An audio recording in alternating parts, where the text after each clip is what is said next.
If you watch my channel regularly, you may know one thing about me, and that is I'm scared of pretty much all horror games, but I can push my way through them typically, so I can drop a review on the channel. Well, let me introduce you to one I nearly couldn't handle, and that is Stay Out of the House from Puppet Combo, specialists in PS1 era horror experiences, and while I've played their previous efforts, this one really got to me. Let's get into it. If you enjoy the video today, consider subscribing and liking the video. That helps out the channel a huge amount. Now let's quickly address the visuals before we get into the rest of it for Stay Out of the House. Now you may notice that my gameplay footage has a clean image quality because I have disabled the filters except for the CRT scanlines. Now the intended way to play this game is going to be with a VHS blur filter. It really adds to that unique atmosphere. Unfortunately, I had to turn off the filters because I broke my glasses so I can barely see a thing as it is. To give you a better idea of the game's visuals though, I will blend in footage from an extended trailer by Puppet Combo, the developers of the game, so you can get a feel for both the gameplay and that aesthetic. So I did get a single ending. I won't say what, but it packs multiple and it clearly wants me to jump back in, but no, thank you, I am retired. However, for horror fans, this game is definitely worth considering. It delivers the scares in just the right way. Puppet Combo, they've always excelled at creating a sense of horror, whether that's going to be through jump scares or drawing inspiration from 80s horror films in their world design. Now, Stay Out of the House truly captures that feeling of dread and tension. In fact, the moments when nothing is happening are when the game is really at its worst for me. It's the anticipation and the what-if scenarios playing out in your own head that really start to get under your skin. Now the story here, it follows a classic setup. Your car breaks down and next to a creepy old house. Your friend of course goes missing and you stupidly decide to investigate. Before you know it, you're trapped and face to face with the butcher, the lead killer of the game. So I really enjoyed the delivery of the story. Rather than spoon-feeding you the answers, the game encourages you to find clues and piece together the situation through newspaper clippings and other in-game sources. Along the way then you'll encounter other characters as well, all of whom are weird in their own way, but not all are necessarily evil. The game then is divided into 4 chapters as well, and the first one, called Night Shift, offers a particularly unique experience. You actually find yourself working at a gas station, simply completing daily chores and assisting customers. Even in this seemingly mundane scenario, there's an underlying sense of impending danger, which adds to that tension even further. It also serves as a great opportunity to get comfortable with the controls and adjust those settings, such as the camera movement speed and the filters, and it's really, I guess, without the fear of immediate danger. The gameplay in Stay Out of the House is best described as stalker-based horror. You find yourself in the house and your main objective is to escape with minimal guidance given to you, while of course avoiding the killer. It's a game that forces you to explore even if you may not want to proceed through that next doorway.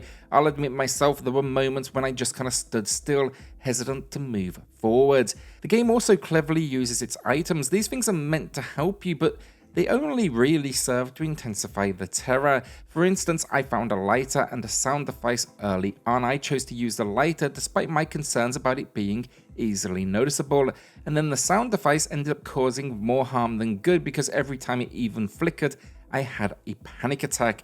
I quickly stashed it away and I was relying on sound effects to alert me to potential danger. That's where the game is particularly effective. It creates an atmosphere that is unsettling enough to make you question even the positive items you find, such as a weapon or a screwdriver. You start wondering, what if I can take a swing at the butcher before they get to me? But then, do I really want to get that close?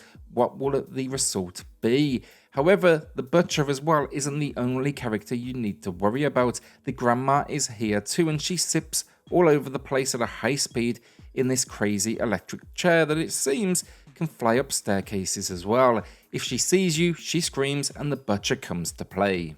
There is no respite in this game. It's a constant cycle of exploration with stealth elements offering no downtime. A single run can take a couple of hours dependent on how much time you spend hiding like me, and the promise of multiple endings and various solutions that adds replayability to the game as well, which is always welcome. And these events, they occur over 3 nights before you do hit some sort of ending. So think of this almost as having 3 lives. What particularly impressed me though was how the game world changes as you do progress. As I mentioned, there's 3 nights in here, so if you're caught by the butcher, he brutally beats you, he imprisons you, and the game advances to the next day.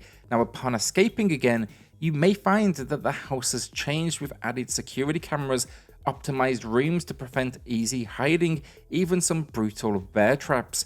I also want to briefly mention the AI of the butcher as well. He is incredibly lethal if he gets even remotely close, so you need to be extremely cautious, and I wouldn't be too hopeful of an escape if he is in pursuit. This said though, I found the game to be fair in its difficulty. When I was spotted, I could only blame myself for not being stealthy enough. However, I did encounter a few objects that were a little awkward to interact with, which became somewhat, frustrating, and additionally some items felt kind of cumbersome to use effectively. Now, should you want an easier or a harder time, there are difficulty options. Easy actually removes our killer entirely, and then we can dial it all the way up to extreme, where we not only face an increased skill from our killer, but now new elements such as treating injuries, something I'm absolutely not ready for. So overall, I must admit I'm too much of a wimp to dive back in and face any more endings, as it had me constantly on edge and it got me multiple times. However, I am fully aware that I've barely scratched the surface of this one, and I know there's an audience out there that will absolutely adore this intense experience. Puppet Combo's visual style is what I find most appealing. They embrace a deliberately grungy aesthetic that may be too intense for some, as evidenced by the default VHS filter. This choice showcases their confidence in their brand, and many fans appreciate them for it. However, they don't force this visual style on you, as you can see from my footage. I will admit though, without the filter, the world loses, some of its gritty charm. There are other visual options as well, providing a middle ground where text on the screen is still legible. Also, if the head bobbing movement in the game bothers you, that can be dialed back as well. Personally, I think the highlight for visuals though has to be the world building. The items within it are just a standout, from human skin rugs to gruesome scenes of dismemberment. The visuals are unapologetically brutal, and I do have a deep respect for that. Now, I didn't encounter any significant visual issues, although I did notice a slight drop in frame rate with some of the more complex visual filters. The audio in a horror game can make or break the experience, in my opinion, and it's often the accompanying sound that creates the most startling moments rather than the visuals themselves. Now, I'm pleased to say that horror fans will not be disappointed with the audio in Stay Out of the House. The sound design creates a sparse and eerie atmosphere that aligns perfectly with the game's world, where being as quiet as possible is absolutely crucial. There are occasional ominous background sounds as well that heighten that tension even further. One highlight is the opening and night shift element of the game, where you can hear machinery, arcade machines, and people around you. It creates an immersive and realistic environment.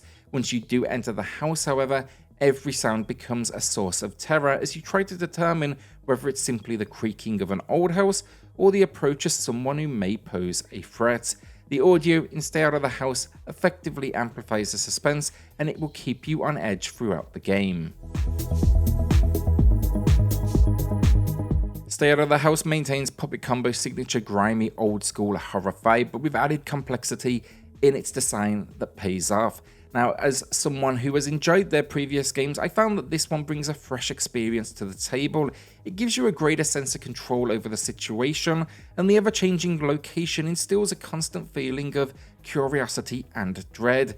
Today I'm going to be giving this a great 8 out of 10, but do remember, I am leaving a lot on the table unexplored, and perhaps you are braver than me to take it head on. So with that, hit subscribe, join us here for reviews, deals, news and lists daily, and I'll see you all on the next video.